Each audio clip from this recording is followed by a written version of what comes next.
be made low, the rough places will be made plain, and the crooked places will be made straight, and will be made straight. And the glory of the Lord shall be revealed, and all flesh shall see it together. This is our hope. This is a faith that I go back to the South with. With this faith, we will be able to hew out of the mountain of despair a stone of hope. With this faith, we will be able to transform the jangling discords of our nation into a beautiful symphony of brotherhood. With this faith, we will be able to work together, to pray together, to struggle together, to go to jail together, to stand up for freedom together, knowing that we will be free one day. This will be the day. This will be the day when all of God's children be able to sing with new meaning, my country, tears of thee. Sweet land of liberty, of thee I sing. Land where my fathers died, land of the pilgrim's pride. From every mountain.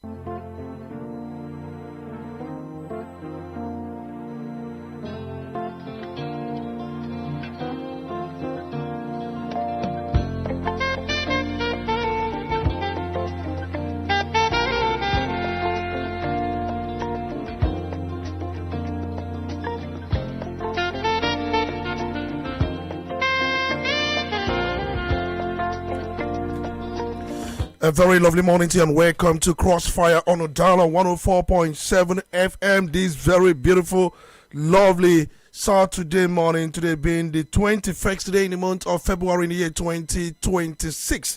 Wherever you are listening to us from, whatever you may be, it's always a pleasure to welcome you. And on Crossfire, we speak the truth and we uphold the truth and we preserve the truth and we call a spade, and we can never call a spade by any other name. That's more reason we say Nos Dicera Veritas, and Nos Dicera Unicim Veritas, and Nos Dicera Vivica Cabit Veritas, Nos Dicera Lingolum, and Nos Dicera Contra Lingolum. Wherever you are listening to us from, it's a pleasure to welcome you on this very epochal, important edition of Crossfire on Udala 104.7 FM Onitsha. We appreciate every one of you. For those of you who are still on transit, those who have gone to their place of destination this morning, those at home, everyone, you are welcome. We salute your courage. We salute everything about you. You are welcome.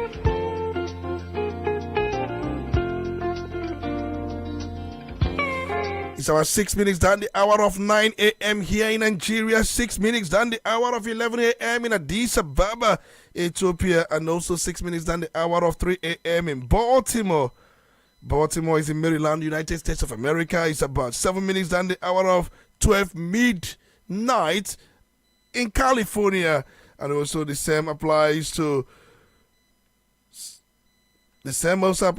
Washington, D.C. It's about 7 minutes and the hour of 7 p.m. in Melbourne. Melbourne is in Australia, wherever you are listening to us from. For those of you from South Africa, it's about 7 minutes and the hour of 10 a.m. in South Africa. For those who are in Brazil, it's about 7 minutes and the hour of 4 a.m. in Brazil. For those in China, it's about 8 minutes past the hour of 4 p.m. in China, and for those in Japan, it's about 8 minutes than the hour of 5 p.m. in Japan. Wherever you are listening to us from, it's a pleasure. And this very morning on Crossfire, we'll be looking at different developing issues, but we'll be more concerned about the representations at the Federal House of Representatives and also even everywhere, but we will narrow it with our guests. We're going to have a virtual guest who will be joining us this very morning to talk about some of the developing issues, things that have happened at the House of Representatives, his representation for his constituents, and his position on some national issues.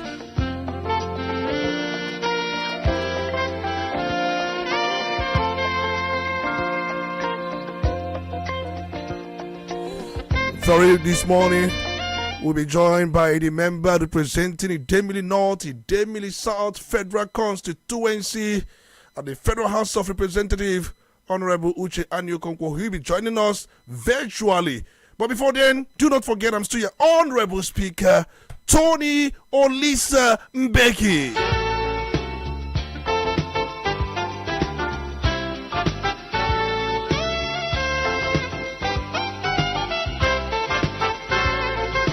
Let's see if we can welcome Honorable Uche Aniokonkwo. I don't know if you are there. Honorable Uche Aniokonkwo joins us from Abuja. Good morning to you. Are you there? I don't know if he is there, but we'll get connected to him. But before then, let's quickly serve you the political. Hello. Oh, he's there. Good morning. You're welcome. It's good to have you, Honorable Uche Aniokonkwo, member representing Idemili North, Idemili South Federal Constituency at the Federal House of Representatives. It's my pleasure to welcome you on Crossfire here live on Udala 104.7 FM Onitsha. Good morning to you. Good morning, Tony. How are you? I'm very fine. Hope you are doing great. Well, we thank God now and hope you are doing great too. Happy Lenten season. Oh, thank you so much. It's good to hear from you. And we know very well you are joining us all the way from the capital city. We know definitely there is area council election, but that's not our business. But we're going to talk about some development. But let's quickly give our listening audience political roundup stories, and we'll come back to you to take on some of the developing issues around your constituents and also your representation at the Federal House of Representatives. Thank you very much. All right, let's quickly do that.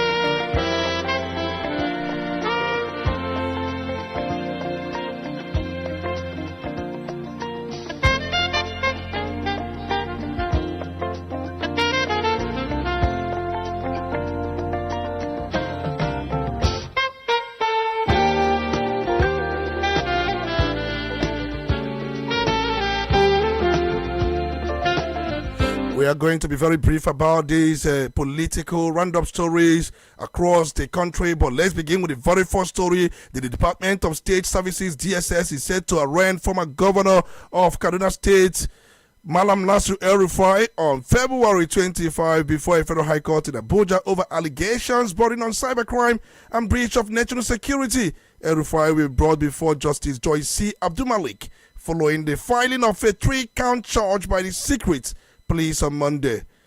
And gunmen have killed at least 3 headers along the Dodowa-Jong Road in Barikin-Ladi local government area of Plateau State.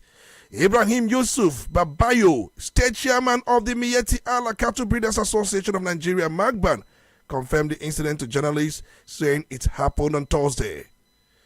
President Bola Ahmed Tinubu on Friday called on voters, security agencies, and officials of the Independent National Electoral Commission (INEC) to conduct themselves in an orderly manner during Saturday's poll in the Federal Capital Territory (FCT), Kano, and also River State. This was disclosed by Bayo Onanuga, Special Advisor to the President on Information and Strategy, in a statement.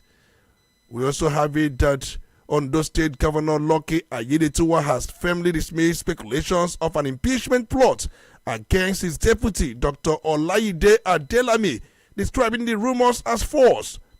There have been growing concerns in the political circles of the state, alleging that cracks had emerged within the governor and his deputy. We also learned that the senator representing the Federal Capital Territory (FCT), Irete Kengibe, has accused the minister of the FCT, Nyesom Wike, of running the affairs of the nation's capital in an autocratic manner, insisting that the minister believes governance should be driven solely by his personal decisions. Kingiwe made the remarks on Thursday while speaking to a private television during an interview. And finally, the Delta State Police Command Special Assignment Team has uncovered a suspected armed robbery gang's armory in the Adehije community axis along the Sepelewari Road. A thorough search of the hideout led to the recovery of locally made long gun, a quarter-sized gun, and a fabricated Beretta pistol loaded with 5 rounds of live ammunition. Police also recovered 10 live cartridges and a dagger, among others. And those were your political roundup stories. We now proceed to the business of the day, where we still have our guest, Honorable Uche Aniokonkwo, waiting. And we are ready to take on him. Honorable, I don't know if you are still there. Can you hear me? Honorable Uche Aniokonkwo. I'm still here, Tony. I can hear you loud and clear. Your voice is very, very echoey. All right, thank you so much. Let's begin by asking you this very important question. Many of your constituents believe lawmakers are most visible only during election periods. Beyond your campaign promises, what specific legislative actions have you taken that have produced measurable impact in the Idemili North and South Federal Constituency? Well, thank you very much, Tony, for that question. I'll start by saying, of course, it's always good to speak with you and speak with the people of Idemili through your wonderful, hardworking, far-reaching station.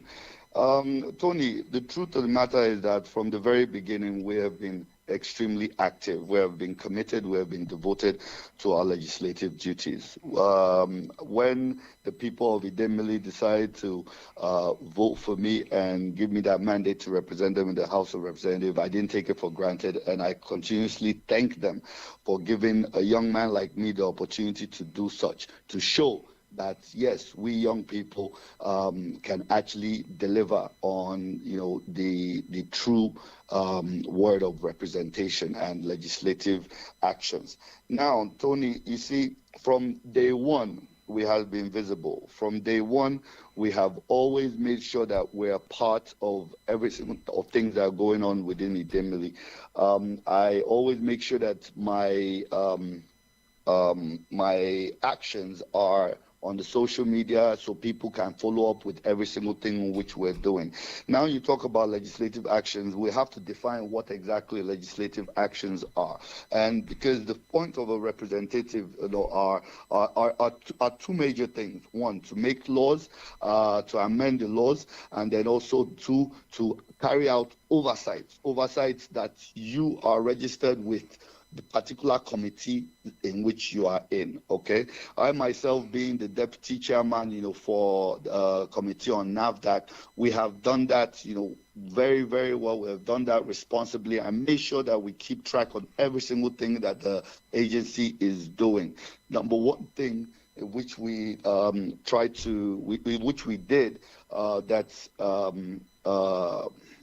that the Idemili and Anambra on the whole were affected on was when the issue of the Onitsha market was shut down by NAFDAC and they came in and was inspecting shops or whatnot. I myself, came down there to find out from NAFDAC what exactly happened. Why are you shutting down this market? Why are you making people have to suffer in this moment of economic issues of which the administration has brought upon Nigeria? And they said, look, that there's been a lot of issues talking about, fake medicines and whatnot, you understand. I came down there as early as 7 a.m., all right, and started, doing my work to investigate, to know what exactly happened. And luckily, as I was there, I now was told that Mr. Peter Obi, it was waiting to come in to the market. So I was like, okay, surprised, about that, So it even made more sense, to me that, yes, okay, we were, already getting our work done and Mr. Peter will be coming in, and we now followed him to the remainder of the inspections. Now, when we talk about other legislative things, when we have to talk about some of the bills in which we have presented on the floor of the House, okay? Myself, I have single-handedly sponsored 16 bills on the floor of the House solely, apart from the rest that has been co-sponsored. If I can start mentioning all the bills in which we have sponsored and the stages in which they are currently, and all the bills are catered to the various towns in Idemili. And we have the Federal College of Entrepreneurship and Skill Acquisition Bill, Ogidi, Anambra State, an establishment bill. We have the Federal Medical Center Act, OKTT, Anambra State Amendment Bill. Okay, we have the Federal Polytechnic Act, OBA, Amendment Bill. We have the Agricultural Research Council of Nigeria Act Amendment Bill for NOBI. We have the Nigerian Police Training College Amendment Bill for UMOJI. We have the Mining Intelligence and Security through public-private partnership across the mining communities in Nigeria. That is a mining bill because I believe, and also the country is ripe to diversify from from oil. All right, so we had to push for this bill to see the light of day. We have the Nigerian Mining Development Bank (NMDB) establishment bill, which has gone past third reading, and we are pushing for it to be assented to the president. We have the Labour Act bill, which attends to child labor and hawking on the streets of Nigeria. We have the Federal College of Vocational and Skill Acquisition (OJOTO) bill. We have the Federal Teaching Hospital (OBA) bill, because we saw that, look, we have the Nnamdi Azikiwe Teaching Hospital, but it's all the way in Nnewi, which they have even moved to a new site that is further out of the constituency. So I said, okay, look, where is the best place that we can to establish another federal federal medical center, teaching hospital okay, in the constituency? And it said, okay, Oba has vast amount of space, land, and if it is by special grace of God, it gets assented by the president, that we can go to the community and ask for them to donate land for such a purpose. We have the vocational training and entrepreneurship training center in OJOTO, and then also we have the Women's Health and Surrogacy Protection Bill, which is supposed to protect altruistic surrogates, surrogacy, and also put a stop to commercializing surrogacy, which we know that in our climb that there are a lot of misuse of people that have clinics. They'll call them baby factories. All right, so we're trying to put a stop to that, to protect women's health, to protect the health of our future generation. Then we also have the Constitution of Federation of Republic of Nigeria 1999 alteration bill for the creation of Obosi Local Government Council, which in terms came with a lot of controversy because people did not understand what exactly it is they were trying to do. We know that the creation of local government in terms of it happening lies on the state, but we needed to induce the state to actually do something. We need to induce those lawmakers within the state, that's the State House of Assembly, to also try and do something to make sure that how can this town that is very vast and highly populated, that has so much residents and can be able to be a local government on its own.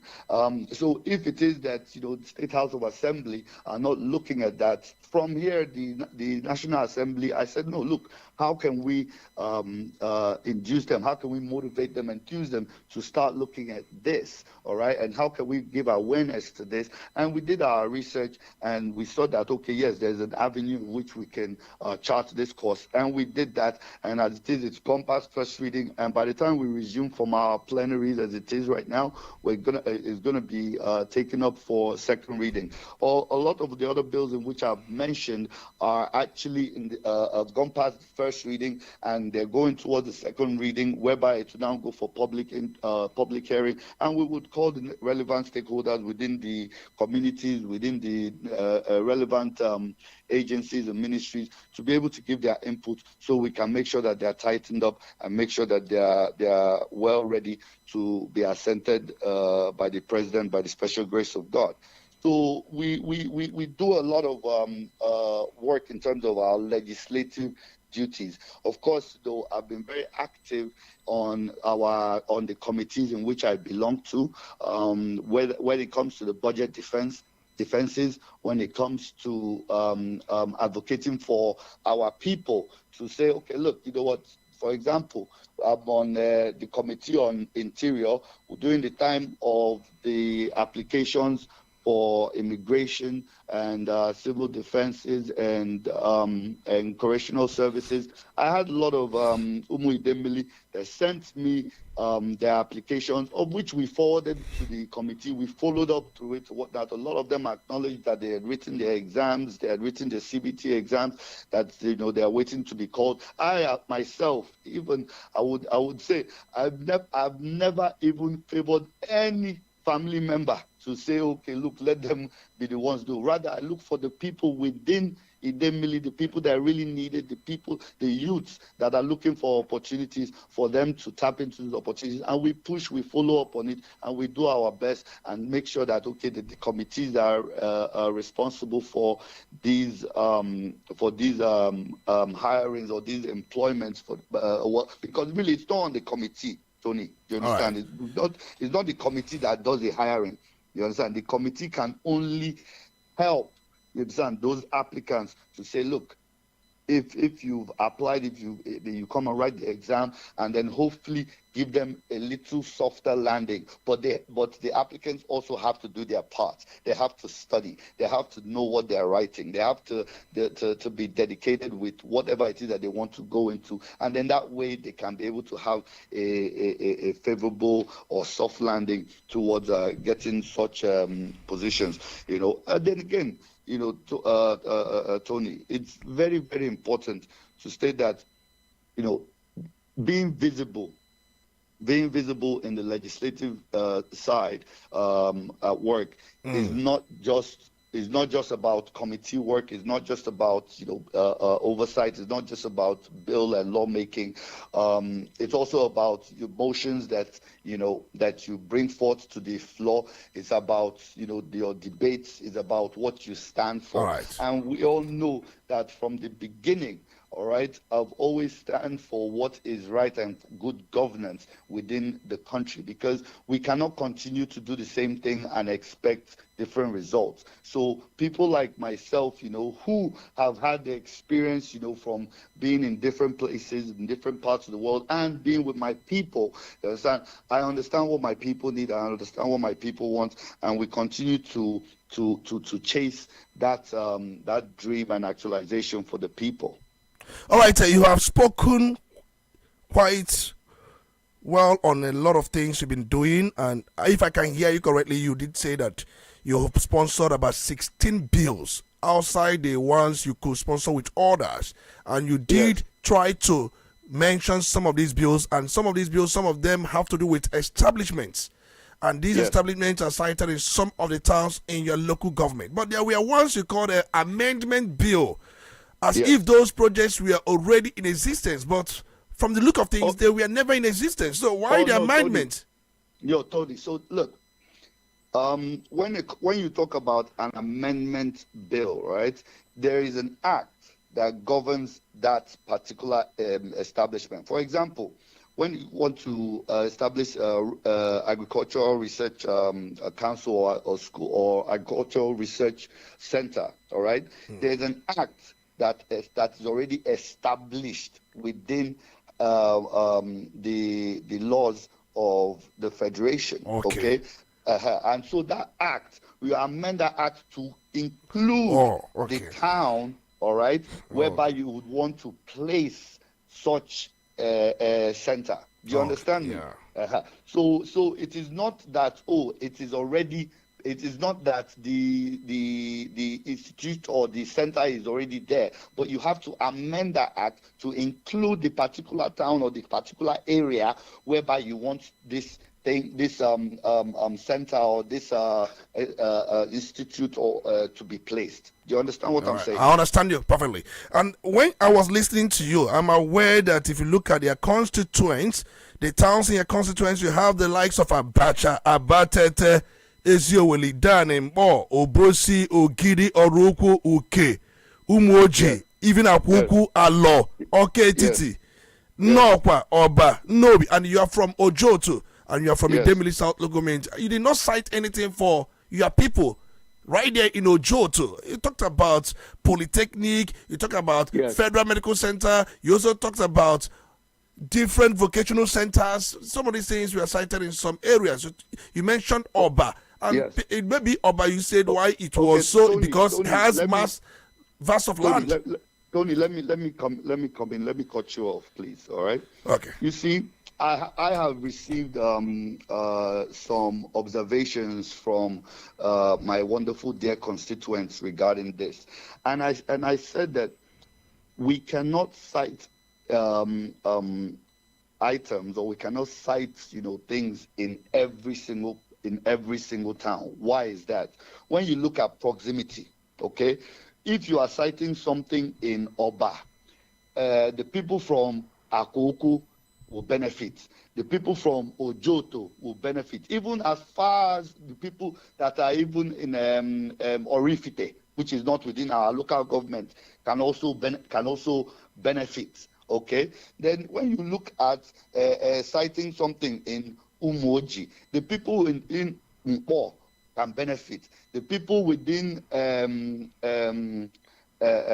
what they call Uke can benefit. The people within Joto can benefit. The same thing if you cite something in Ojoto, being my hometown, the people within Mpo can benefit. The people within Umoji, the people within Oba, the people within Akoku, and again Ojoto is also a local government headquarters of the Demili South. Okay, so then when you come to the north, for example, and you cite something in Obosi, for example, even people in Onitsha can benefit of that. Do you understand what I'm saying? So we have to look at how you chart things, all right, and see that, look, there is proximity, all right, that at the end of the day, people can still benefit and be beneficiaries of that particular establishment or that particular institution that is cited. So it is not a must that we must cite anything everywhere. And also, Tony, let me tell you something. If we don't know, we have to know it now. You understand? From the previous administration to this current administration, there have been very, very bad and lackadaisical when it comes to management of funds, when it comes to management of items, when it comes to management of the democracy in which we can all say that we want to benefit of, okay?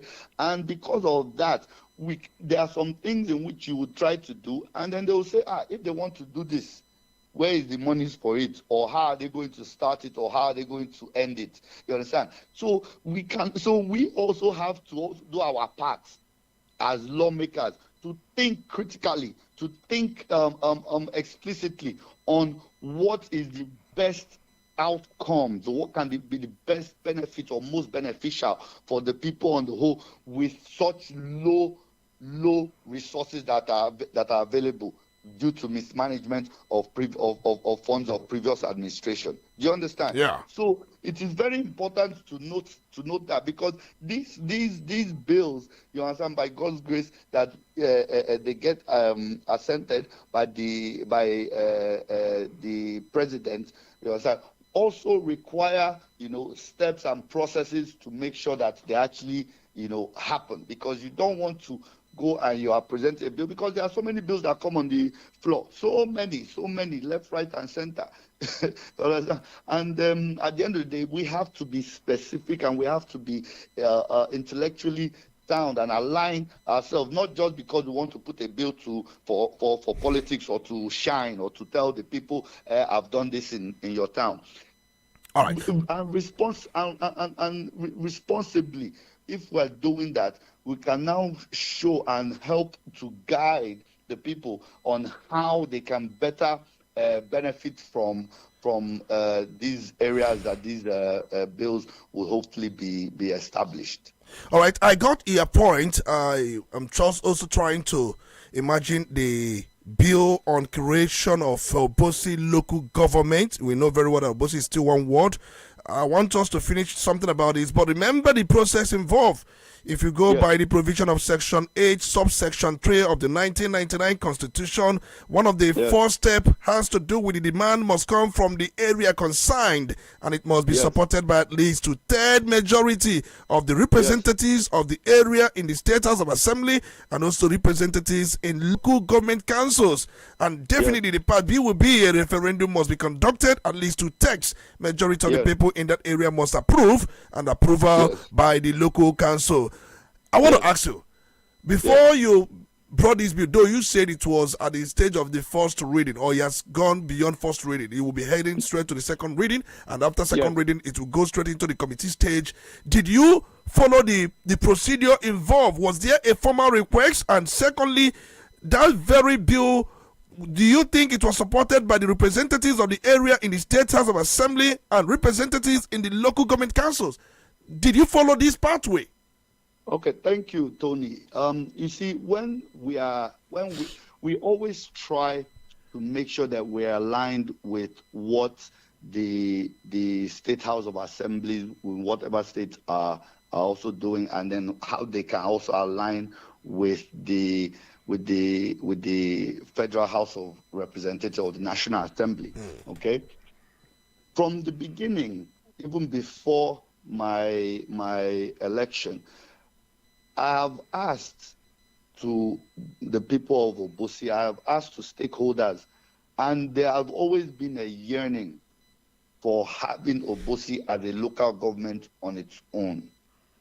So that information led me to saying, okay, let me do my own research, okay, that I am exposed to through the different facilities within the National Assembly. Okay, and also I had also consulted with some persons in the leadership of the National Assembly to ask, is there a possibility of getting this done, all right, through this through our institution? And they said yes, it can be done, but we still have to make sure that the State House of Assembly is aligned. And that is why, at the end of the day, once we put in for the first reading and we get the second reading done and it passes, the next thing is a public hearing.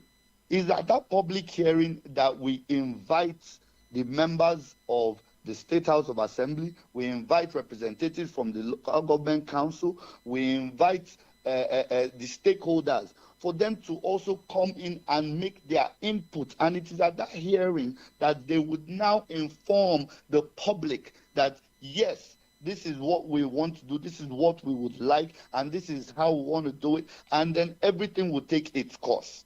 So we did our own part to making sure that we do follow through with what is necessary. When you're talking about two-thirds of the State House of Assembly to accept it, that is at that point of the public hearing when we will now say, okay, look, this thing has to go back to the State House of Assembly to commence on the process. And of course, we do have a member that represents Idemili North in the State House of Assembly, Right Honorable Azubike Udemezwe, okay? And him himself, would be called for that public hearing as well, and it will be on him to chart that course, to say, okay, within the State House of Assembly, this is what needs to be done, and this is the steps that and the process that we did do. And then also we would also make the necessary information and also invite representatives of the state government. Okay, and of course, I know that I think sometime last year that it was announced, that Mr. Governor is looking to see how he can make Obosi I think an LCDA, okay, a local council development authority, I believe. Okay. And we said, okay, that is fine, but look, the governor, this is what we're looking for, and this is how we can do it, and we all have to align. It is the same thing as when we are pushing for state creation, you understand? And then there's been different debates of whether it's 80 state in so place, or Anyama State in so place, or is it? I think there was one that you mentioned, the Orimiri State or so, in so place. So all of this, would have to now align with all the necessary. The House of Assembly, the state government, and then also the National Assembly. But like I said, Tony, what we did is to make sure that we can induce and, spark up this work and opportunity for the people that have requested for it. All right. Oh, we just got the explanation. It's good that you clarify some of these very position. And for those joining us at this very point, this is Crossfire on Udala 104.7 FM. And we know very well many of you are listening from Obosi, from different parts of Idemili local government, both Idemili North and Idemili South. I remember when the two local governments were just one local government before they were divided sometime around 1996 during the restructuring by Abacha. That's how we got to Idemili North and South. They were one before now. But that's by the way. Let's go into issues of politics. There are times people believe that the role of representatives, it has been causing some ripples. Some do not understand why you people are elected, and there are a lot of expectations. As a member representing Idemili North, Idemili South Federal Constituency at the Federal House of Representatives, Honorable Uche Ani-Okonkwo, do you believe that Nigerians do misunderstand the role of lawmakers, or that the lawmakers simply they're not doing enough to justify public trust? Okay, thank you very much, Tony, for this question. You see, it is important, very, very important, to note something fundamental. When it comes to being a lawmaker, all right, necessarily you don't have to be a lawyer, okay? That is why you also have the opportunity to hire or to have a senior legislative aide, which most senior legislative aides are lawyers that can say, okay, look, when it comes to the law and interpretation of the law, this is what it says, okay? Now, when it comes to the expectations of Nigerians, I think it has been far-fetched. And I think that Nigerians, on the whole, have confused, or rather intertwined, being a lawmaker to also being an executive governor or a local government chairman. These things are totally in different cadres of government. We know that we have the judiciary, we have the legislative, and we have the executive. Okay. Now, the legislative job is to what? To make the laws, to amend the laws, and to debate on laws that will be favorable for Nigerians and make Nigerians live a better life. Now, the executive job is to what? Is to implement on funding, on budget, on activities, whatever it may be, for the people, especially those in which they seem fit that the people are supposed to benefit from. Okay? Now, lawmakers in itself, I'm speaking for the National Assembly and for the office of my office, as representative of Idemili North and South Federal Constituency. Lawmakers don't receive any sort of funding. Lawmakers don't receive any sort of cash or receive any sort of gratuity. And it has been confused over time that, because I have seen, especially, in recent times, social media will carry so many things that are not true. One of the most recent things is that lawmakers receive 1 billion or 1.5 billion or 2 billion or whatever it is, and that is a blatant lie. And I believe that lie was constructed by the current administration to demarket lawmakers, to demarket the legislative arm. That is what I strongly believe. And they have now used social media to drive that. That's why you see repeatedly the same people that will be coming out in social media and be saying the same thing. Is that coincidence? So I repeat, lawmakers don't receive any sort of cash or gratuity. What it is, even in Idemili North and South Federal constituency, they talk about constituency allowances or constituency projects. Yeah. What those constituency projects is what is called zonal intervention projects. And zonal intervention project, it works very, very clearly. And I will explain it and I will break it down, sir. Okay, go on. Okay.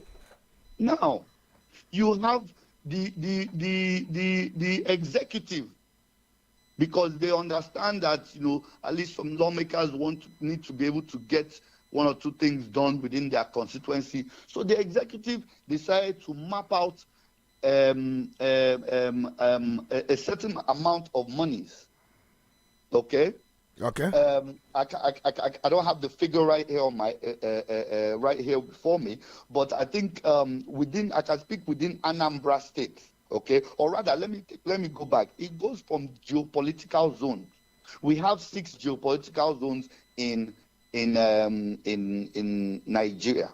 Okay, the southeast, the southwest, the south, northwest, northeast, and north central. Okay. Okay. Now, each geopolitical zone, as far as I'm concerned, is given they map out about, I think, 100 billion naira. 100 billion naira for each geopolitical zone. So now when you come to the southeast, okay, what do you have? You divide that 100 billion naira by how many states? By 5. By 5 states. Thank you. What does that give you? That's about 20 billion. Billion per state. Okay. Now, when you now go to Anambra, I can only speak for Anambra. You understand? When you come to Anambra, you have that 20 billion divided by the number of representative offices that are there. Okay? And remember, in the National Assembly, you have the Senate and you have the House of Representatives. Okay. Okay? Now, in the Senate, you have 3.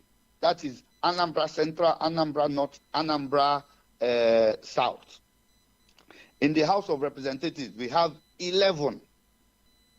Are you with me? I'm with you. Now, within that, it is now divided at a certain percentage. What? 40% to the Senate side, 60% to the House of Representatives side. Why? Because the House of Representatives is more. Okay. Do you understand the logic? Okay. Good. Now, you now divide that 60% that was given to the House of Representatives by the 11 federal constituencies. And I can tell you that equally, each federal constituency, as it is right now, it was even reduced from what it was. What it was in 2024 was 120 million naira per year.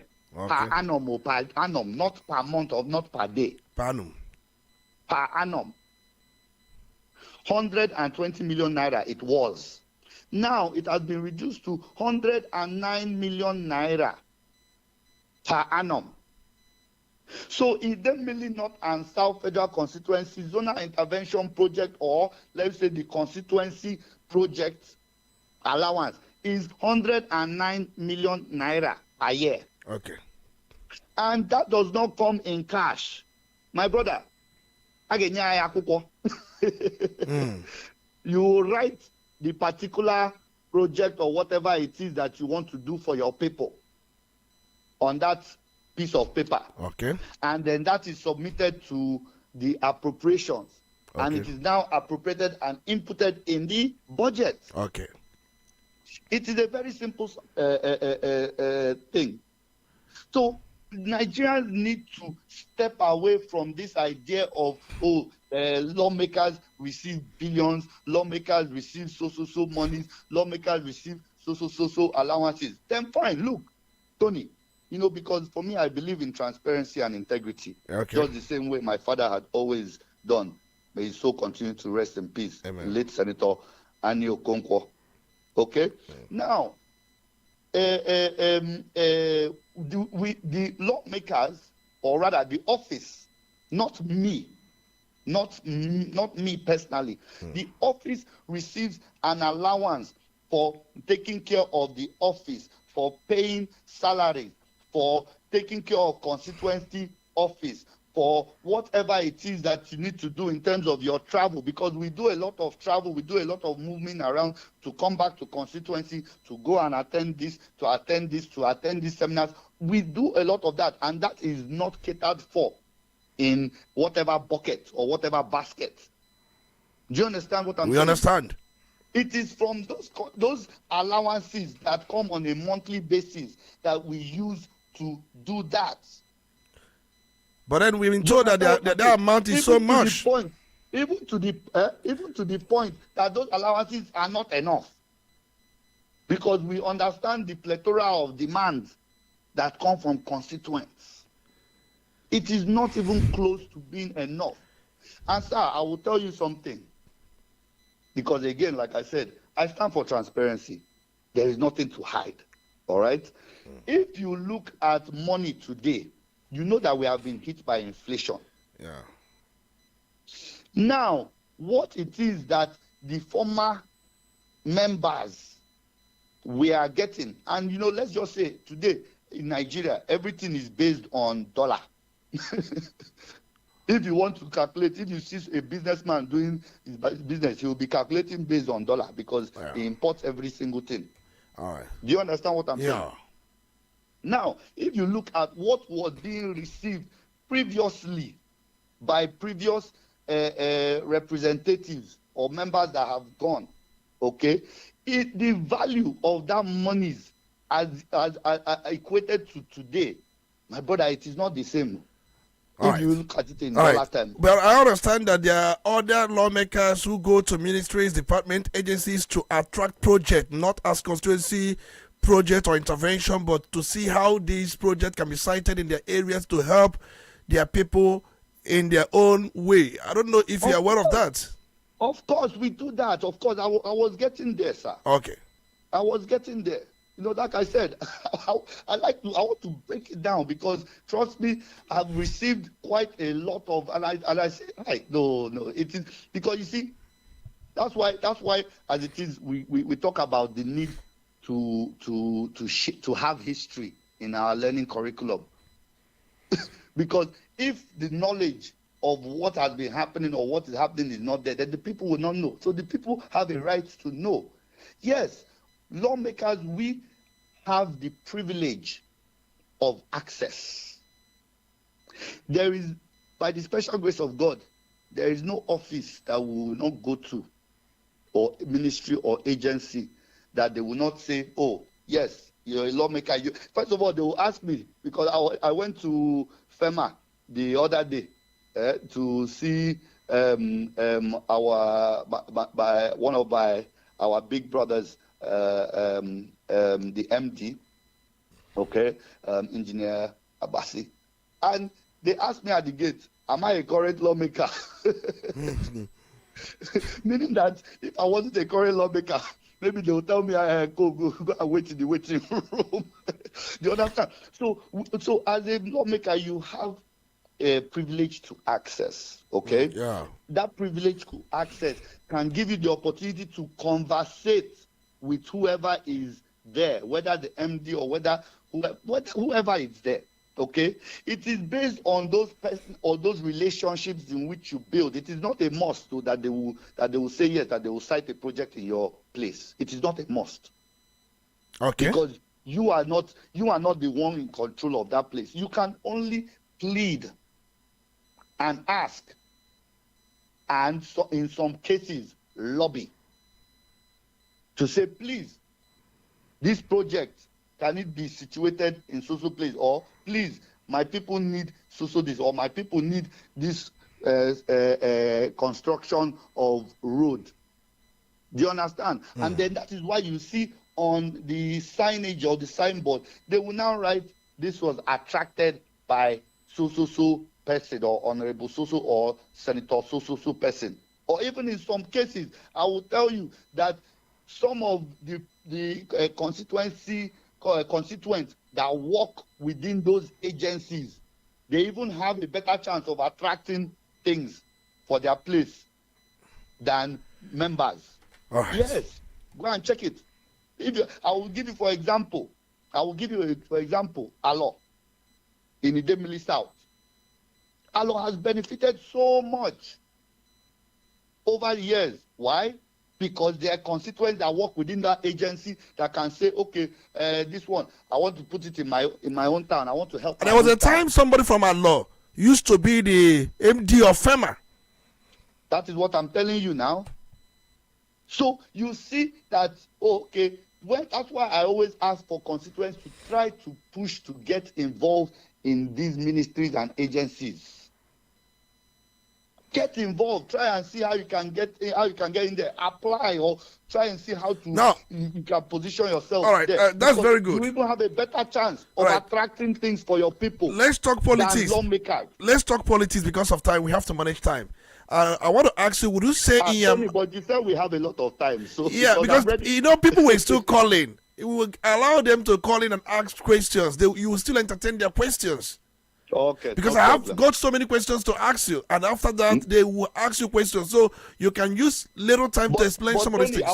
I want to say something because I didn't answer the last part. All right, I go on quickly. Justifying public trust. You see, lawmakers will do a lot of explaining.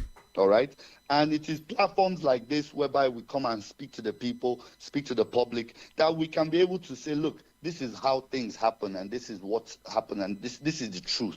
All right, it is on the people to take it as what we're telling them is factual. Okay. You understand? And the people need to be able to believe and have an altruistic belief for what lawmakers are telling them. All right, Honorable Uche Ani-Okonkwo, I want to ask you, would you say in your own thoughts that you have outperformed other lawmakers who have represented Idemili North and South? We've known them, we know the trajectory. Would you say so far, because I know very well by May or by June, I think by June 10 or thereabouts, you'll be celebrating your third year as a lawmaker. Within this period in view, would you say you have outperformed them, considering the same level of time they spent? Would you say you have outperformed them in areas of legislative works, bill motion, zonal intervention, empowerment? Would you say you have outperformed those who were there before you, because you went there for the first time? This is your first time as a representative of Idemili North and South. My brother, I'm not the type to blow my own horn, but I also believe in the facts and the figures of what has been done and the responsibility in which we have taken to be here. Okay. I've mentioned that I have solely sponsored 16 bills. That's solely, apart from those that have been co-sponsored done by myself. In terms of infrastructure work, in terms of education, in terms of social amenities, we have done quite a lot.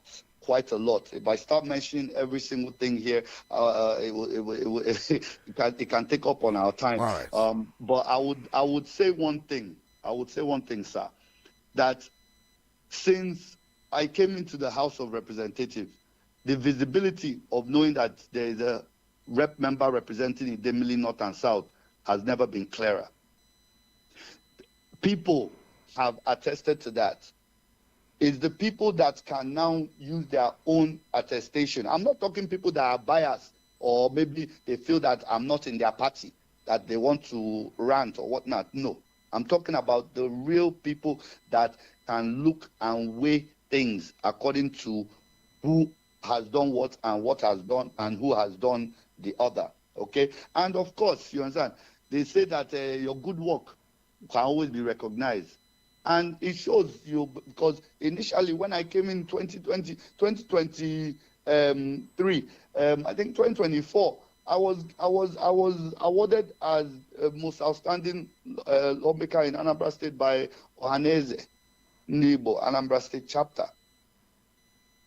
Most recently, as of last year, I was given an award by the Parliament newspaper for my work on healthcare advocacy.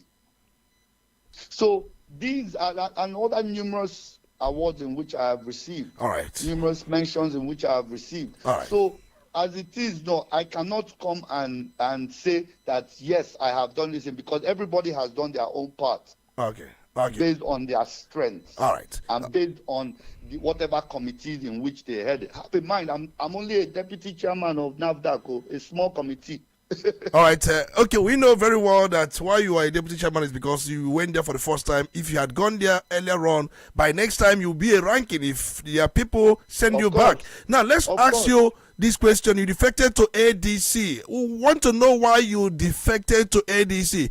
Are you just following P2B wherever he goes, or you are just his follower, not really being somebody who is independent? That's one. And we also want to know your position during the passage of the Electoral Act Amendment and Reenactment Bill 2026, which Mr. President has assented into law.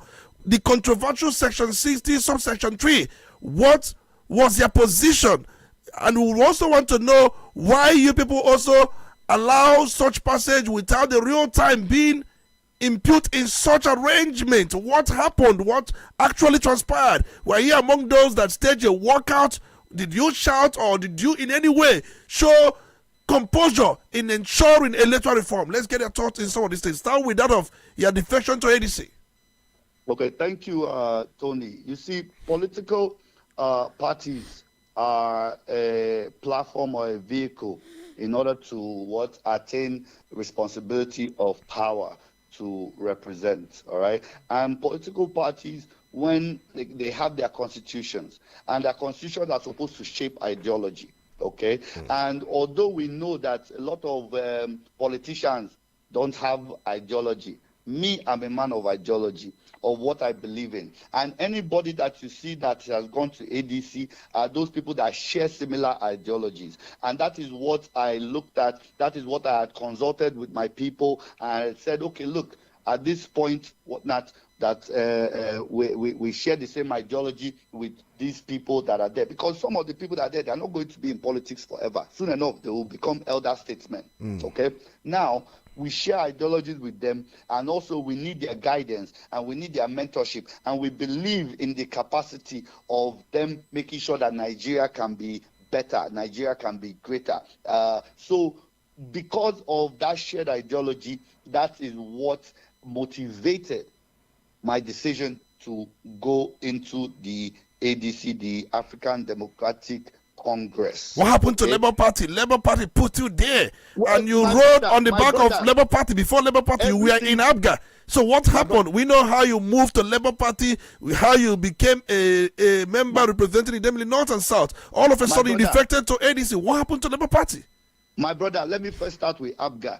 Abga, I was a very bona fide member of Abga. I did everything, followed through with the party, followed through with the party constitution, followed through with every single thing. But sir, when you come to a primaries and you're doing a primary election, and a primary election that is supposed to be held in the local government, Ogidi, decides to be moved to Oka, to King David in Oka, illegality, I strike that out. Right. That is one. Two, during the primary election, okay, you send your representative to be in there or whatnot, but they're actually telling your representative, no, that he should not be in there. Illegality, number two. And at the end of the day, you want to call results. You did not come and inform the other people that contested. And I have others that can vouch for it, you understand? Honorable Emeka Ebo, Honorable Ifeanyi Metu, Honorable Tony 1 week, and the other person in which they declared as the winner. You now say, oh, you did not even call us to properly collate the votes. Illegality number 3. And again, when you are in that position that you see such illegalities happening right before you, my brother, they will not tell you twice not to say, please leave this party, a party of Wayo. That's how you left the very party that you had been all this while with, but when we know very well No, that each is of how I left ABGA. the nomination and at the same time membership. Remember these things. The Supreme Court has said these are not justiciable. They decide who becomes their delegate or their candidate, and part of the Electoral Act reform says no more indirect primaries. The delegate of the ABGA primaries was changed on the day of the primaries. But the day of the primaries. But the reforms, the new electoral reform said no more indirect primaries. Good. So these kind of things cannot happen. So this kind of illegalities or fraud cannot happen. But when you went to Labour Party at the same time, the primaries were skewed to favor you, because there were those who said that they were not giving it one chance, that like Peter B single-handedly handpicked you and made you the candidate. It is not true, Tony. It is not true. The people will say what they want to say. But when I went to Labour Party, I followed through in the process.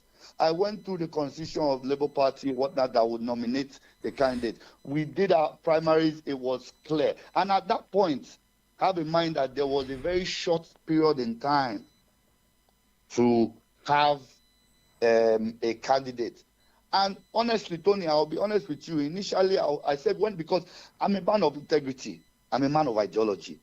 When I saw what was happening, I said, is this how they want to do this politics again? Does this continue in this way? I said, no, please, I'm not interested. It was spiritual guidance that brought me. I had to consult with some reverend fathers within the constituency.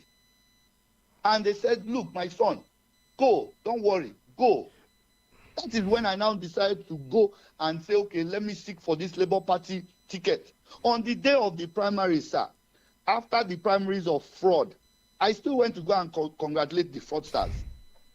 I still went to Max B, where they were celebrating their fraud, to congratulate them. Everybody saw me. I even stood there and sang the ABGA anthem with them.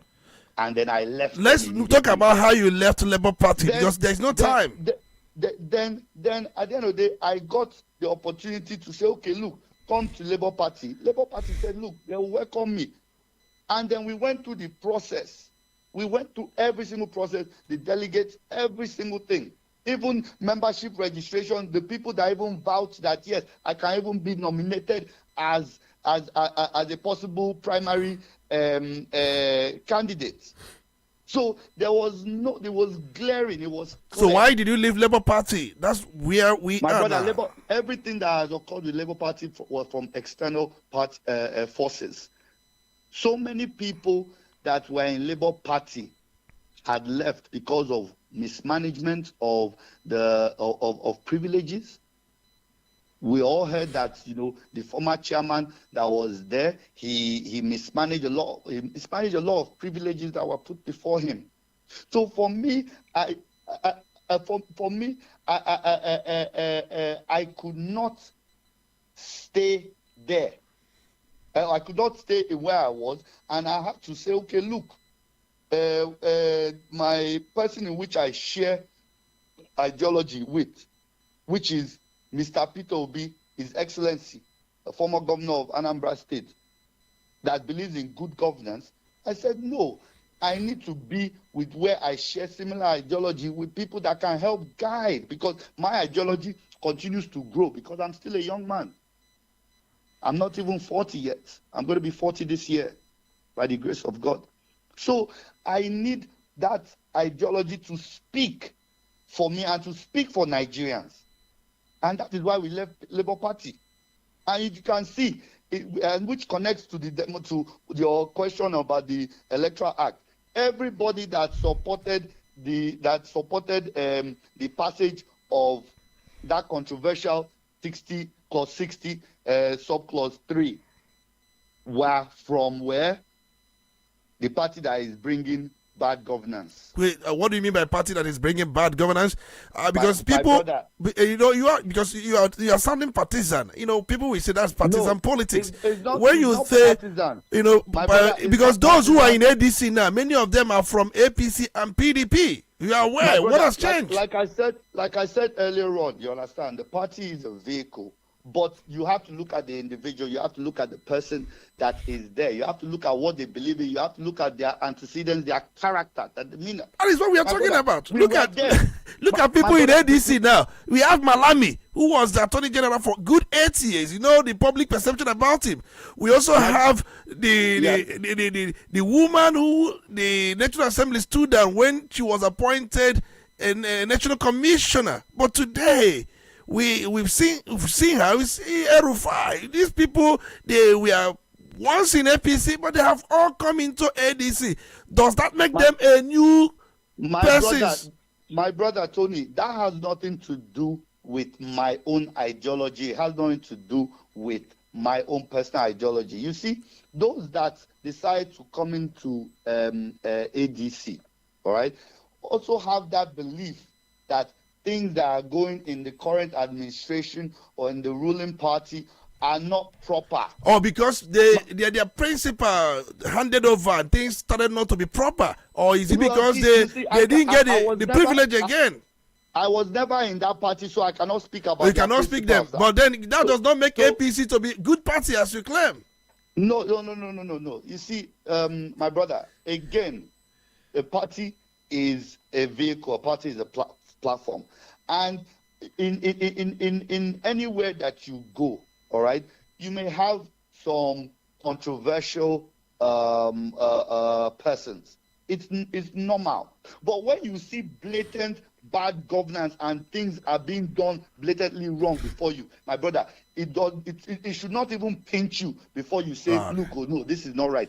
You see, when you now talk about the Section 60 of the Electoral Act, the House of Representatives made it very, very clear that we will pass, that we want, that this is what we passed, though, that the elections and voting should be transmitted real time to the IREV. House of Representatives passed that, and that was all. There was no improviso. There was no provided by or provided that. And that is what we stood for. We are not saying that, what is being done by the Senate, that they are inept and incompetent. No, it is not about House versus Senate. But then again, it's about Nigerians, and then it's about the times in which we are. We're in the 21st, 22nd century, sir. We need to eradicate any falsehood that comes from polling unit, that comes from unnecessary rigging, that comes from ballot paper snatching or ballot paper negotiations, or what that you understand, thumb printing that happens. My brother, this thing also occurred in 2023 election, in our election in Idemili North and South. One of the candidates tried to smuggle in unnecessary votes from Abatete. And guess what? It was glaring. We said, no, where did you get these votes from? It is not true. To the point that even the Labour Party candidate, myself, whatnot, they gave me only 50-something votes. I said, how? In Abatete that is large? They tried to do it in Oruku. We stopped them. But we had seen that the gap was so much.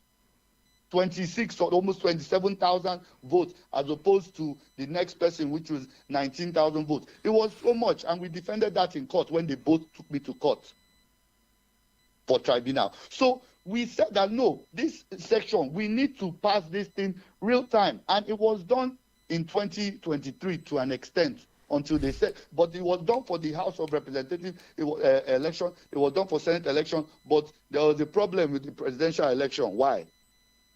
So now we are saying, look, continue that and make sure that this thing is transmitted fully, wholly, real time. Technology right now has evolved. We are using 5G. But they didn't pass it. They went on to add the improviso or the. They went to add the improviso, and that is why we demonstrated. First of all, what they wanted to do was to pass it without going clause by clause. What did we start do? We started chanting clause by clause, clause by clause, clause by clause. Then they succumbed to that. They said, okay, that they will take it clause by clause. Clause 1, clause 2, clause 3, and so on and so forth. And we were saying, look, All these other clauses, we're okay with it. The most important clauses are Section 60, 3, and then also Section 84, which you had mentioned about the primaries or nomination of candidates. So what we did, we waited till that clause 60, and we now said, no, real time. This is what we want. We want the one in which we adopted in the House of Representatives. We don't want to carry the one in which the Senate had presented to us. We are an independent body in our own self. Do we not have our own spine? Do we not have our own decorum? So, as it is, we saw that they didn't want to do that, and they ended up passing it like that. What did we do? We all walked out and immediately went to the media to speak about it. If people can go back and check social media and check the videos, it's visible. I was there shouting. Even that, I was even saying, where is the document? I don't even have the document, because every member is supposed to have the document. I had to share documents with one of my colleagues. Because Honorable, because of time, I want to ask you one more last question, and we'll open the phone line so that even your constituents would also ask you questions. Maybe you might have to extend this time. No, because of time, we have other programs. But let me ask you, would you, because of what happened and other similar things that had happened, say that this present 10th House of Representatives is a rubber stamp? Tony, that is a very controversial question, because the idea of rubber stamp means that it is being controlled by external forces. But I would say, sir, when you have a house that has majority of it are in the ruling party, my brother, there is only so much that we can do as minority caucus or minority groups, okay? When we first started, we said that we will extend an olive branch to what? To see how we can work with the executive. And working with the executive should be able to harmonize and bring better dividends for the people. But when we continue to see that the ruling party, based on their numbers, is taking advantage of whatever it is in which we are doing and what we believe in the minority party, you could as well say that, oh, it is rubber stamp. But rather, I would say that because of the numbers in which they have, as opposed to that in which we have, they normally get their way. And that is the problem. Because now we are talking about voting transmission. Sir, that same day that they were passing this clause, we have machines, we have computers in the chambers that can do electronic voting. Each person that is present should vote. I said, why don't we vote that method? They refused. I shouted again, this is the proper way to get accountability. So whoever voted, we can publish it and say, these are the people that voted. These are the people that voted for, these are the people that voted against. They refused. We went ahead to amend that even section to say, no, we want to just leave the initial part, take out the improvision. What did they do? They called for division of the House. APC, one side. Other parties, one side. I said other parties. I'm not saying just my party or Labour Party or whoever. Other parties, the congregation of other parties, one side. My brother, the division, when you saw it, it was like, And then they'll say, those in favor say, we shouted to the loudest. If I had a microphone itself, I'll use the microphone and shout, aye, that take that out. Those in favor say, nay. Them, they shouted. The nay was loud. And they said, the nays have it. So the numbers, it is about the numbers. And that is why it takes into perspective those people that now decide to use that advantage because they feel that they have the numbers. But we know that at the end of the day, in the Bible, it's not everybody that has large numbers that wins at the end of the day. It's about strategy. All right. Okay, we've been speaking with Honorable Uche Aniokonkwo, member representing Idemili North, Idemili South Federal Constituency at the Federal House of Representatives. We are going to open the phone lines. Remember, this is Crossfire on Udala 104.7 FM. He will be ready to receive your own question and possibly see what he can do about that. We have to open the phone lines now because we have to manage time. And we are going to call out these numbers 0803 221 6973 or 0803 827 6694. We started with some of his legislative activities. Of course, he told us some of the things he has been doing and the ones he has been able to do. And then he talked about his defection, the politics, the controversial section. We thought about it and he said that it's all about numbers. You heard his explanations, you heard his answers to some questions we threw at him. We know very well that he is now in ADC. He told us why he left the Labour Party to ADC. And his relationship with Mr. P.W. he said quite a lot of things. And then those who disagree with him can also disagree with him. And they also have their right of reply. Let's open the phone lines and listen and get to hear what you have to say. Good morning, you're welcome. Hello, good morning. You're welcome. Are you there?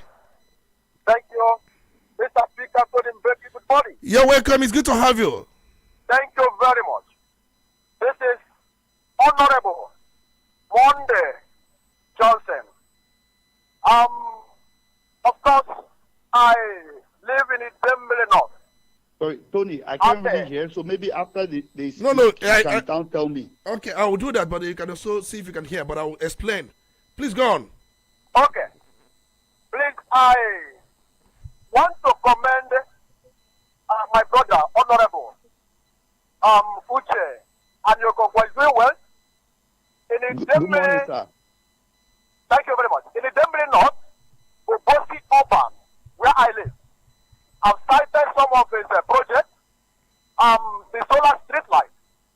But I want to ask him a question. I spotted one in around Anglican, our Savior Anglican Church. I also cited one around St. Peter Catholic Church. But I did not cite any around Assemblies of God beside PMP blocking us along Nepa Road. Then I want to ask Honorable Annie, is that discrimination or is the project on progress? I want to know. That's number one. Number two, before I leave, I want to know, because this time we are very careful because we are not in electioneering season. So we're very careful to skip the word, vote for me. Then I want to ask, going by, So be careful to do what? Hello? He said we are not in an electioneering period, so that we be careful with some statements. Okay, That is what I said. So I want to ask, having mentioned some of the little I've just said, please, what can people hold on to? Because you're about to cross 3 years. What can people hold on to? Knowing the fact that you are warming up to come back again in 2027. What can people cite and hold on to and say, this is the man we can give another mandate? All right. Lastly. All right, because of time, we have to let you go. No. I'm leaving now. Please, we have to, because of time, please make it brief so that... I'm just a word. Okay. I want to ask him, finally, what can attract the people to say this man is competent to go back for the second time? All right. Good morning. Thank you so much. We are not talking about second term here. You know, it's still far. It is too far from what we are discussing. We are looking at impact. We are looking at the politics. We are looking at also 2027. We know the timetable is out, but there is amendment of Section 28 that allows INEC to reduce the 360 days to about some days so that they can as well put the election maybe in January. But I don't know, Honorable. No, my brother, the election date has been stated for February 20th. But then there is this consultation for shift. I don't know if you are aware. Yeah, now. but it hasn't been brought forth as it is. INEC has announced February 20th All right. for now. All right. You heard his question. I don't know. I think the question is majorly about the project. Let me just quickly talk on that, sir. Look, the project, whatever project we bring, it is never discriminatory. Okay, we don't discriminate against anywhere or any town. In the Demili North and South, we have 17 towns, 10 in the north and 7 in the south, and we try as much as possible to touch everywhere. Now, the solar streetlight project is what we call the Light Up Idemili project, and we look at areas based on what we can attract, availability, the numbers. Okay, if it is that we are attracting, for example, 1,000 solar streetlights or whatnot, that we want to place in different areas, it is not in any way discriminatory towards the area of placement. What we can now do is take note from this, let's call it a request or observation, and we now put it into our document that look to come. This is an area, or the Assemblies of God area, that we can be able to look to mount solar streetlights. And then when you now talk about things in which have been done, like I said earlier on, I don't want to start mentioning every single thing that we've done because it's quite a lot, all right, which we've done. But I'll tell you in brief, we've renovated schools. We've done some maintenance, in schools. We've supported welfare of people. We've given scholarships to people over 500, or actually, what am I saying right now? No, we're at about 700, and we do that through the annual Concours Foundation in order to continue to immortalize the name of my father.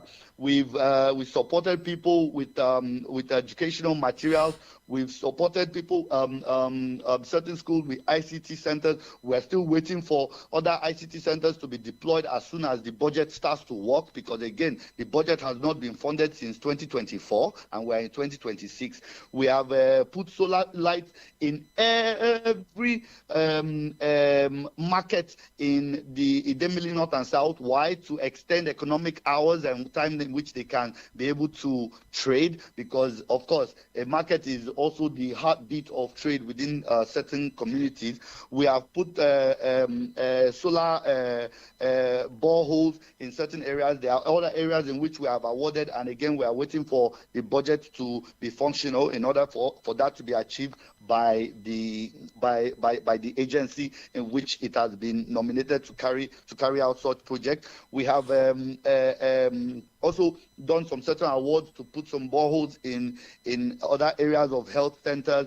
We have attracted a supply of items to some health centers. Because of time, we don't have the time for some of these some of these things. Quite a lot. I don't want us to talk about. I don't want to talk about competence or this thing. I believe that, like I said earlier on, I'm not here to blow my own horn, but people should be able to see or know or hear for themselves if they believe that one is competent enough to go back for second term. But I would always say that going back for second term would make me a ranking member, would give me more clout, would give me more voice, would give me more standing and authority within the House of Representatives. And if you see that what has been gained right now as being a first-time member as opposed to being a ranking member, then I believe that should be judgment enough to know if we will perform. All right, let's take many questions. Let's take many questions at once because we have a commercial also to take on. But let's take some questions. We will appeal those who would want to ask questions. Please make it so brief because of time. So we have about less than about 30 minutes left. So we've been speaking for more than if you look at it, we've been speaking for about 1 hour 30 minutes or close to 1 hour 30 minutes. Cutting up my time, Tony. All right, we invited you to talk to us because we have not heard from you for a very long time. So we wanted to hear from you. Let's quickly. We'll have to do this again. But you are still in Abuja, so soon. Let's quickly allow people to ask you questions because we try to hold those who occupy public office accountable. That's what we do. So let's. Yes. Oh, sorry about this. Hello, good morning. Good morning, sir. Yeah, welcome. It's good to have you. Please. This is a caller coming from Tretre. Yeah, calling from Tretre. Please go on. Yeah, I want to ask the honorable member there why is always our leaders affairs their health at other countries of the world, and at the same time, I don't know why their children are studying outside. Thank you. All right, thank you so much. Your question is very simple. Why our leaders truncate everywhere around the world? Hello, good morning. Good morning. You're welcome. Hello, good morning. Please go on. We can hear you. What's your name and where you calling from? Okay. I am Oka for Original. I'm greeting the Honorable, the House. Please, I would like him to mention, he said that he projected 16 bills. Let him enumerate those ones and 1, 2. How are we going to know how those bills, I mean the ones that have been passed or something of that nature, so that we should just give the input of it. All right, okay for Reginald. Okay for Reginald is like you joined us late. Now, I think when he spoke about the bills, he enumerated all of them. I think you joined late. You know, we have to manage time. You talked about the bills, the ones that Mr. President has assented and the ones Mr. President has not assented. I want to know at what level these bills are, but he will reply that. I think we have 2 questions now. Good morning, you're welcome. It's good to have you. Good morning, my honorable speaker. Good morning, you're welcome. My name is Mario Kechuka calling from. Mario Kechuka calling from. You're welcome. Well, I want to ask the honorable. No, it's a question. This thing that whenever the lawmakers will come to us, they will try to tell us that their work is not construction and all that. What brought about all these things? Please, I want to tell him if they should stop telling us this nonsense, because to me it is nonsense. Because I know that are you still there? there is allocation coming to them, constituency allowance. So if they don't want to do work to us, they should tell the federal government that they should suspend that. Let it belong to only executive, so that much number of them you base on the lawmaking job that they came for. Not when you receive a constituency allowance, you will start complaining that the job is not yours. Then on the side of it, Mr. Speaker, talking about the 100 billion that is coming to every political zone, when I divided it to the state, Anambra State, for instance, I believe half of rep members should be receiving 1 billion, now 90 something million. So I don't know the one of 100 million he's talking about. Is it a month or annual? I think you have to listen very well. These things, he explained these things very clear, so you don't take us back. We have those who are listening, and we want to use. You didn't. If you listen to him very well, he explained the 100 billion since geopolitical zone, and he talked about these geopolitical zone states constitute this geopolitical zone. And then if you look at the states, he also said in his explanation, I don't need to say these things. You were listening. Maybe you were distracted. He said also that 40% goes to the Senate and 60% goes to the House members. And then you have 11 in Anambra State. You have to also divide it back. So that's how he got the amount in question. He said before it used to be about 120 million per annum, but now it's about 109 million. He said all those things. So why are you taking us back? I don't want us to spend unnecessary time. Good morning. You're welcome. Good morning. You're welcome. You're welcome. Joining you from Chide Chukuma, please go on. You are calling from Mpo. Yeah, okay. You are a native of Mpo. You're welcome. Is my representative. Yes, he's your representative. So Mpo is one of the major towns in Idemili multi-local government. Everybody can attest to the strategy of my town. Okay. And the market all over the place. We are yet to feel your presence, my brothers, which are in your Congo. The poor people. The other time you were discussing through phone call with Joy. In a particular platform. And I asked you why relegating my people, the poor people.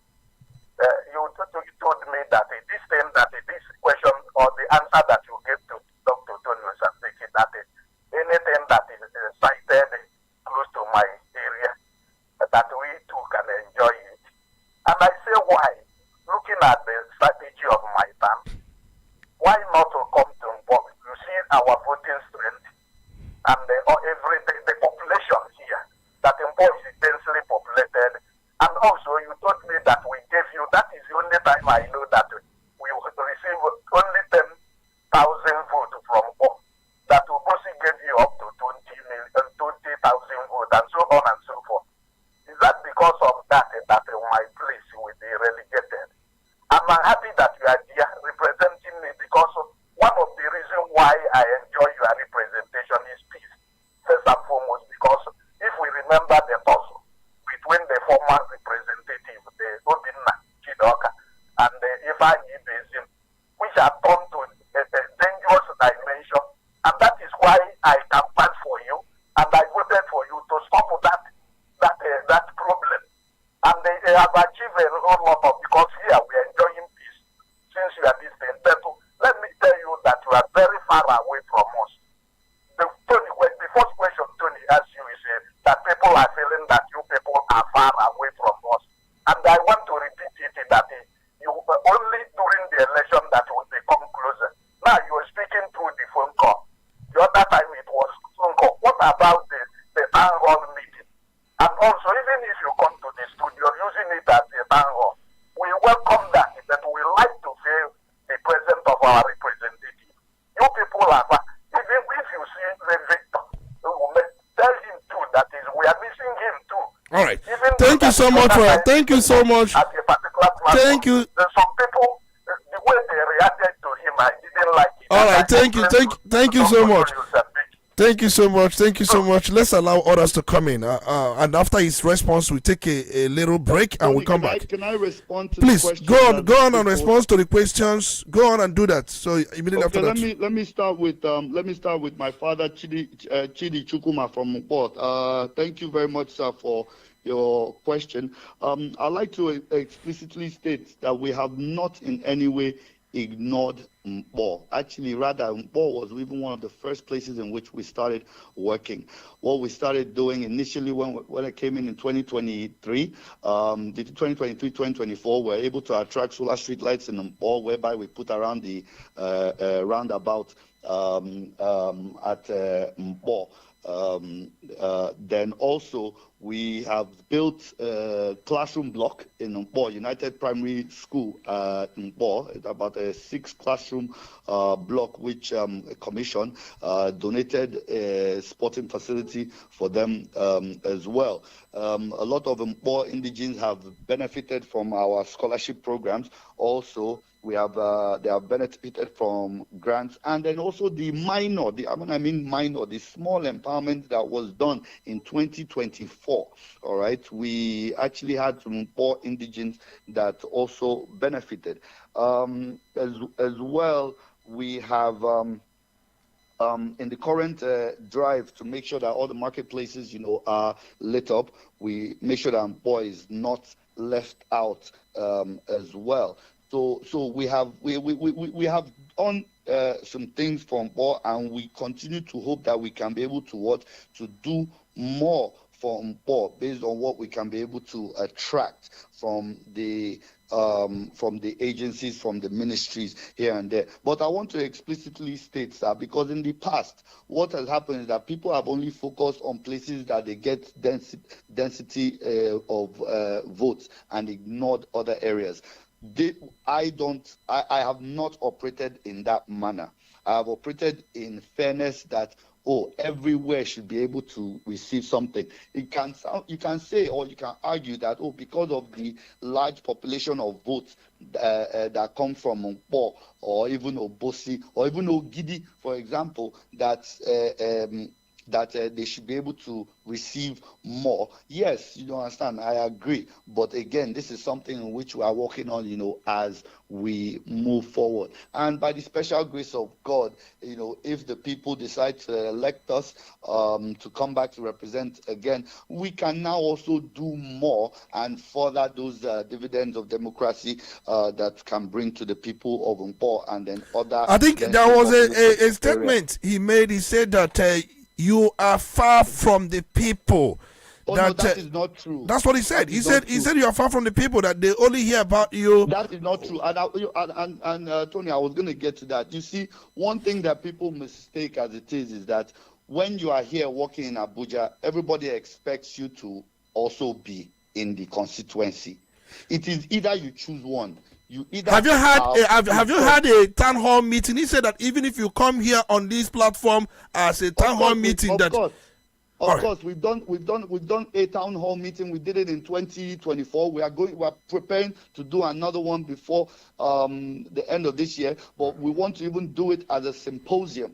All right, symposium on legislative governance. I understand. And the town hall meeting we did it at the local government, that is Joto and Ogidi. You understand? But again, the symposium, we are going to do it in a more dense area. Right. But like I said earlier on, people expect that when you are a representative in Abuja that you also need to listen. But you can, if not, there are a lot of things that you may miss out on the job, because it is a job. It's all like right. Because he was actually saying, why are you talking via the phone? Why wouldn't you be here? But you, just like we said, I was going to be here, Tony. You know that I was going to be here with you. But then, you were actually planned. You were built to be here because of flight. You couldn't make it. FCT area council election. Exactly. So that's why all right. We are going to hold that brief for you. I am always coming back. Would you say that? Whether weekends, whether a time that. Would you say, apart from few friends, no, we are talking about this. When you talk about burial, weekends, events, you are talking about the community of friends. We are talking about those who are not your friends, those you may not have seen. Do these people have access to you? Yes, of course. No, everybody reaches me. Tony, the plethora of people that I don't even know, that I cannot even reach me. They call me on my phone. They send me messages, and I respond to them. All right, the ones I can get. I have over 3,000 messages on my phone that are still unread.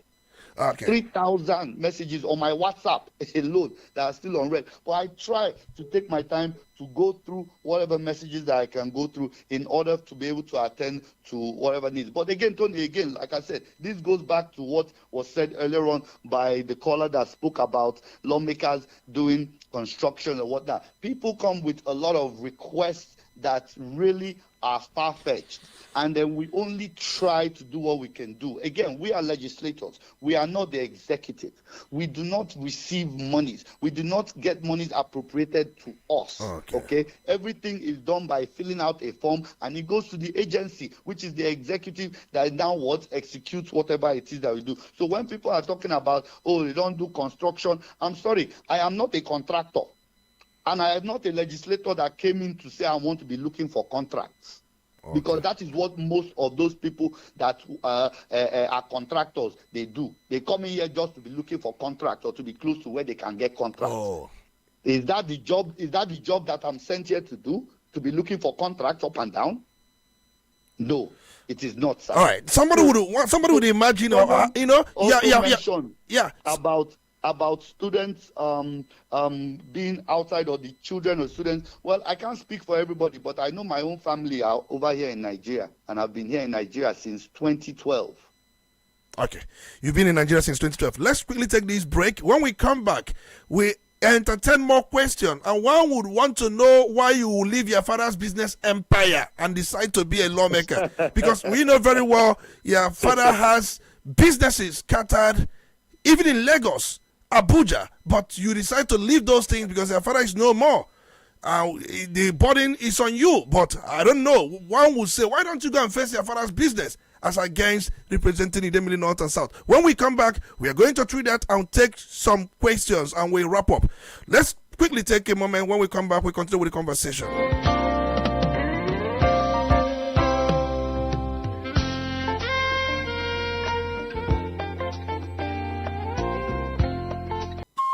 Udala Radio, 104.7 FM. Quality bread, Wendy's bread, for your family breakfast. Wendy's bread, Wendy's bread, mama, papa, they like Wendy's bread, Wendy's bread, even children, they like Wendy's bread. Wendy's bread, and in town, Wendy's bread, you get it better, tasty, we go sweet your belly. Wendy's bread, Wendy's your Wendy's Bread, tasty bread. You can contact us on our official address, Second Business Park, Enugu Road, GRA, beside Onitsha, Anambra State. We also have another branch at St. Michael Plaza, Atani Road. Also contact us on 070-1149-1571. Wendy's Bread, your tasty bread. Wendy's Bread.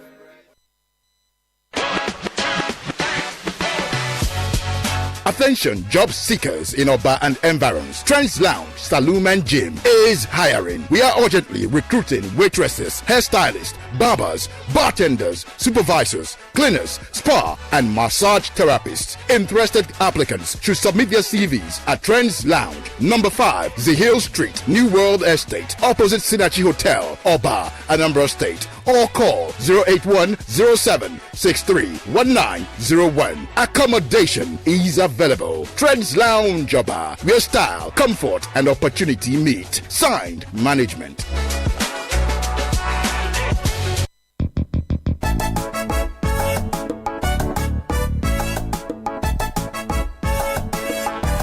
When you think of roofing, think of strength. When you think of durability, think of beauty. And when you think of all three combined, think Best Aluminium MFG Limited. At Best Aluminium, we don't just manufacture roofing sheets. We create protection, comfort, and style for your home and business. Whether you're building from scratch or repairing an old roof, we have exactly what you need. Our products include stone-coated roofing sheets, aluminum roofing sheets, and colored roofing sheets. But that's not all. We also offer residential and commercial roofing services, roof repairs, gutters, emergency roofing services, and even durable cookwares that bring quality to your kitchen. Visit us today at 30/32 Anyika Street, Awada Obosi, Anambra State, or call us right now on 0806-416-2374 or 0706-059-6203. Creative Builders Global Resource Limited for your business growth, sudden marketing strategies. Wow! Creative Builders Global Resource Limited is presenting a financial bootcamp 2026 with wonderful topics on 1. How to make money while sleeping. 2. Modern marketing strategies for business growth. 3. The hidden benefit in real estate business. Itoroka business gate na aga nkoma. Itoro inwete business opportunity ndi ọzọ. Aga etinye na business ina emebu. Ifunisi ya na-enwete ego riri nne ngwa bịaba na program a ka anyị gwa gị ife ị ga-eme. Anyị na-emekwa real estate business. Igoro ala n'aka anyị anya rụọlọ gị ụlọ tikwere gị ọkụ sola. Mmemme a ga-ebido na Sunday 22nd February 2026 by 12 p.m. Okpotoba 12 p.m. na Sharon Hall, All Saints Cathedral, Onitsha. Facilitators Dr. Oluebube Olusegun Sobesan, ICT Head, Onitsha Business School, Freshman J of Radio Sapienza, Chisom Chinedu of Udala Radio. Signed by Creative Builders Resource Management. For more information, call on 0911-786-9377. When the stakes are high, the debates get hotter. When the issues demand clarity, we bring the fire. Welcome to Crossfire. Crossfire, where politics meets perspective, where issues are dissected, and where no topic is off limits. From the corridors of power to the pulse of the streets, we break down the politics, the controversies, and the decisions that shape our nation. Join Dr. Tony Olisangbeki as he puts guests on the hot seat, drilling them with the tough questions, demanding the hard truths, and leaving no room for half measures. All right, let's quickly continue with our conversation because of time. We have to very quickly wrap up everything. I don't know, Honorable Uche Aniokonkwa, are you still there?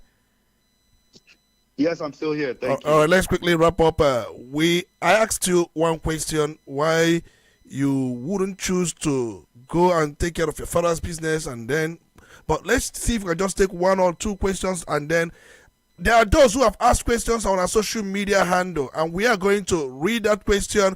I don't know if you are ready. I'll read them out, and then you can also take on these questions as I read them out. We will not forget those people there. Okay, we have this very question from Communion OKK. He talks about that they voted for you massively, and then for you to leave Labour Party show that you're a man of peace. Okay, you say that you did very well defecting to ADC instead of APC. That shows that you are transparent. That's from Communion of KK. And you also talked about your father being a great politician, who was also from Ojoto and other things. That those who are on Facebook that are just sending us messages. Obama Yang, Weze, Modum Dominic, Emma or Lebara. You talked so much about the FCT election, and then you also asked if Honorable Uche and Yokonkwo, if he thinks that ADC will win any council poll in Abuja today. I don't know. Let's quickly see if we can just entertain one more question. So you put all these questions together. Somebody's asking if your party will win a single council area, not even all, just a single. Do you think your party has what it takes to win a single? But that's just one, and somebody talks about your defection, saying you did the right thing, and others are just encouraging us and then also appreciating what we do here. Let's take one more question, and then we allow you to come in and wrap up your thoughts on these issues we have enumerated. Good morning. My name is Comrade Owauchen. I'm calling you from Electrical Dealers International Market. You are calling from Electrical Dealers International Market, Obosi. Please go on. Yes, I'm one of your constituents. Okay, you're one of the constituents. The honorable member there. Now, let me begin with my number one question. Is the honorable member speaking to us right now because the election is around the corner? Because we voted him into power. We have not seen him anywhere close the his constituency. That's number one question. Then number two question. When he came for campaign in Oba during satellite estate, I was sitting next close to him, and he promised to do that our major road that links to that estate through to the Onitsha Way Road. And up to today, even some drips of sand have not been, there's no attention to that road. And when he was saying putting solar light in all the markets, I'm currently in the Electrical Dealers International Market. I've not seen any. If there is any, let him tell us. That is all I have to say. Thank you very much. All right, thank you so much. We are going to allow him to use that to wrap up. And then the question, he said that when you were campaigning, you were on radio platforms. Of course, I know I hosted you many times when you were campaigning. You appeared on my show many times. And then he said, since then, you have not even shown up since that period.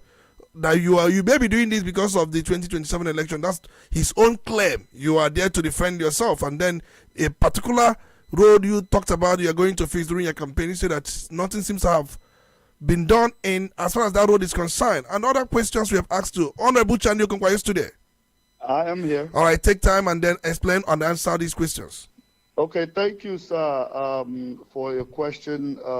First of all, I want to hope that things are going well in electrical, because I think, was it 2-3 weeks ago, I was speaking to somebody regarding the electrical market. So, sir, let me first attend to the question which you mentioned about doing campaign on the roads. You see, a lot of things in which when I was campaigning, I had hoped that, okay, we'll be able to get done with ease. Upon getting into the position, I saw that the system had made it highly, highly difficult to achieve. Okay, and that is why I keep insisting and insinuating that the executive in itself is what holds every single thing within Nigeria. That's how the system works. And that is why I said, okay, look, we try to see what we can attract, all right? Even the issues of roads, because someone said earlier on about lawmakers constructing roads and all of those things. These things are not readily available to all lawmakers. We can only try to speak with the particular agencies that are responsible for that, and hopefully they can be able to come and attend to that. But we have tried and tried and tried again to try and see how we can be able to get roads, but it has been very, very difficult, and that's the honest truth. It's been very difficult to get lawmakers to actually get roads done. The cost of doing a road these days, right now, a kilometer of road is about 600, almost 700 million naira. asphalted. And every single time I go to the Ministry of Works or to the other agencies, they say, oh, where is the money? That the money is not there. Sir, most of the money is being channeled to Lagos Calabar Coastal Way, and a project that we don't understand the major value of that project. And as it is right now, that it's putting all other internal roads, small roads, community roads in jeopardy because there isn't enough fund to be channeled towards these things. And it all lies on the executive. So are you trying to say that the budget 2024 or 2025 budget, the capital components have not been well funded or nothing has been... Sir, it's not. It hasn't been well funded. It hasn't been funded at all. At all. Zero funding for 2024 and 2025 budgets, capital components. I said that the only road that is being funded right now is Lagos Calabar Coastal Highway. Go and check. So all the road. There was this road we saw on social media that one of the senators in Anambra State constructed in Agolo. So you can maybe go and ask what year was that. No, but I would bet you that was not in 2025 or 2020. So you are trying to say the funding may have been done before this period? Not may have been. It was probably done way before this period. And guess what? They only just completed it. So you are trying to say that most of the roads you people put in the budget, no funding for any of these roads? I will tell you, sir, even the small ones in which we have tried to do as it is now has been done halfway. Can you see? I've not come out to say that I'm commissioning any road. Because I cannot commission something halfway. Oh, so why is it that the federal government, because I saw Wale Edun during the budget defense, why didn't you people ask this question? Why is he not releasing funds for capital components of the budget of 2024, 2025? We don't understand what is going on. Three budgets. Sir, we have constantly asked the question, and they constantly keep on telling the story. They told us that they will release. Even there are people that are still owed for the 2024 capital projects that was done, according to the executive. All right, there are people that are still owed to today. And when we ask them, why are you not funding? Why did you not fund 2025? It was only last year, December, that they came to say that they are going to try to fund. Sorry, when I say December, September, that they will fund 30% of the 2025 and roll over the 70% to 2026. And as of today, sir, the 30% has not been funded. And the news just came out yesterday or day before yesterday that same 30% will only take about till November to fund. That is November of 2026. We don't have time. This is the problem. We don't this have. The problem. Of course, the explanations are very clear. Very clear. Very clear. So, sir, sorry. The other question that was asked about FCT area council. Look, the party did its best to go and campaign for its candidates. The candidates are well grassrooted, they're well grounded, and I believe that they can perform. I believe that the people are very much interested and willing to vote for them. So we only hope and we will do our best to make sure that clarity and transparency happens at the polls, and we hope that it is translated all the way to the end, all the way to the announcement of those results. All right. So that is. So why are you not facing your father's business? Quickly, now, because sir, it's a thing of sacrifice. It's a thing of sacrifice.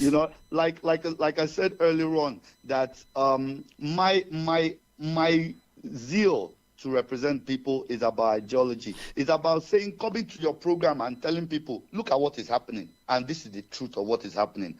I keep on saying, I'm a young man, I have nothing to lose. Just like you rightfully said, my father has seen success in business, and he has seen some success in politics, and especially in his network, okay? I mean, he served as a senator for one term or whatnot, you understand? But for me, I said, look, no, let me come in, because of the love I have for my people, because of the transparency in which I believe in, I want my people to know how things really are. I want my people to know what is really going on. I take that sacrifice. Sir, I receive a lot of backlash, a lot of slack. I receive a lot of insults for this and that or whatnot, you understand? Some that I've never felt before, some that I would never have felt if I was not in this position. But I take it, I chest it, I it. All right, Why? your Because final of the love for statement. my We are people. about to end. Your final statement. What are you saying? Sir, wait, sir.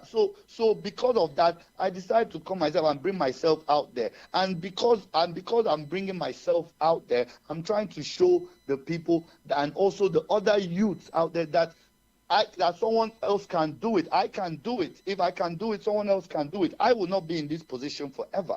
All right. It is not my father's seat. All right. It is not my seat. All right. But at the end of the day, I am showing that I am open, I am transparent, and I have the love for my people. Oh, okay. And because I want my people to really know the facts of what is going All right, on. let's quickly have your I'm final not hiding statement. to explain every single thing that is there and how things really are as it is. Let's have your especially in our final country, statement. Nigeria. Your final statement, because we are completely out of time. Honorable Uche Aniokenkwe. Well, thank you very much, Tony. Thank you, Umwidemili, for this opportunity to be able to speak with you. I always do my best to come close to the people. I do my best to come out on platforms like this to speak to the people, to let people know what's really happening, and we'll only try to do more. It is not about campaigns being around the corner or elections. No, even apart from your station, I have been on various other stations